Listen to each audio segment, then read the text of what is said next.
मित्रों, ध्यान का हमारे जीवन में बहुत महत्व है।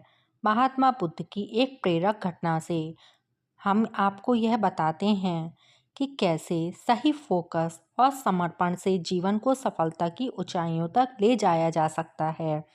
एक समय की बात है, महात्मा बुद्ध अपने शिष्यों के साथ उपदेश देने के लिए दूसरे नगर में जा रहे थे। काफी दूर चलने के बाद जब सभी शिष्य थक गए तो उन्होंने बुद्ध से कहा, महात्मा जी, यदि आपकी अनुमति हो तो कुछ देर रुककर आराम कर लें। बुद्ध बोले, वत्स, जब हमें कोई उपयुक्त स्थान मिल जाएगा तब हम विश्राम करेंगे। कुछ देर चलने पर उन्हें एक खेत दिखाई दिया। खेत में एक छोटा सा लड़का और एक बूढ़ा आदमी जुताई कर रहे थे। बुद्ध ने कहा, हे सज्जन, क्या हम कुछ देर यहाँ आराम कर सकते हैं? उस बूढ़े व्यक्ति ने महात्मा बुद्ध को पहचान लिया और हाथ जोड़कर उनका अभिवादन किया और कहा, हे महात्मा जी, यह हमारा सौभाग्य है कि आप हमारे खेत पर आए। आप उस पेड़ के नीचे आराम करें, मैं आपके लिए जलपान की व्यवस्था कर देता हूँ।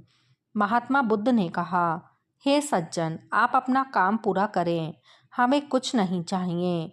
पर फिर भी वह बूढ़ा व्यक्ति नहीं माना और कुछ फल व पानी देकर अपने काम में लग गया। फिर सभी शिष्यों और बुद्ध ने फल और पानी दिया और वहीं आराम करने लगे। वह बूढ़ा आदमी अपना काम करता रहा। थोड़ी देर बाद बूढ़े आदमी का पोता जब काम करते करते थक गया तब वह सोचने लगा, अभी तो आधा खेत ही जोता है, आधा खेत अभी बाकी है। अभी थोड़ी देर में आराम करूँगा, फिर आधा खेत जोतूंगा। ऐसा सोचकर वह एक पेड़ के नीचे जाकर आराम करने लगा। पेड़ की ठंडी हवा से उसे थोड़ी ही देर में नींद आ गई, लेकिन बूढ़ा आदमी काम करता रहा। जब तक बूढ़े आदमी का पोता सोकर उठा तब तक बूढ़ा आदमी पूरा खेत जोत चुका था। यह सारा दृश्य महात्मा बुद्ध और उनके शिष्यों ने देखा। तब शिष्यों ने महात्मा बुद्ध से कहा, हे गुरुदेव, इस बूढ़े व्यक्ति ने इतना बूढ़ा होने के बावजूद भी बिना आराम किए पूरा खेत जोत लिया। दूसरी ओर इसका पोता इससे उम्र में बहुत छोटा होने के बावजूद भी आधा खेत जोतकर आराम करने लगा। इसका उत्साह प्रशंसनीय है। ऐसा उत्साह बहुत कम लोगों में देखने को मिलता है।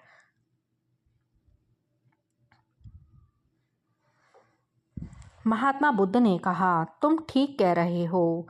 ऐसा इसलिए हुआ क्योंकि वह बूढ़ा व्यक्ति केवल खेत जोतने पर ही ध्यान दे रहा था, शरीर की थकान पर नहीं। बुद्ध बोले, लड़के का ध्यान खेत जोतने पर नहीं था बल्कि अपनी थकान पर था। वह यह सोच रहा था कि मुझे काम करते करते अब बहुत देर हो गई, क्यों ना मुझे कुछ देर आराम कर लेना चाहिए। मित्रों, यह कहानी हमें सिखाती है कि अपना ध्यान हमेशा लक्ष्य पर रखें, कहीं और नहीं। इतना कहकर महात्मा बुद्ध और उनके शिष्यों ने बूढ़े आदमी को नमस्कार किया और अपने रास्ते पर चल दिए। मित्रों, इस कहानी के माध्यम से हमने सफल जीवन के लिए ध्यान और समर्पण के महत्व को देखा। यह हमें याद दिलाता है कि अपने लक्ष्य को प्राप्त करने के लिए हमें समय समय पर आराम नहीं करना चाहिए।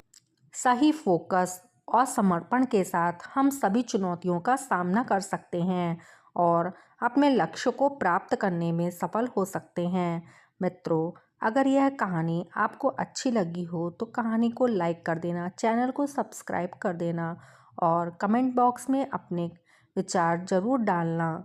इससे हमें आपके लिए और भी ज़्यादा अच्छी कहानी बनाने का मोटिवेशन मिलता है। धन्यवाद।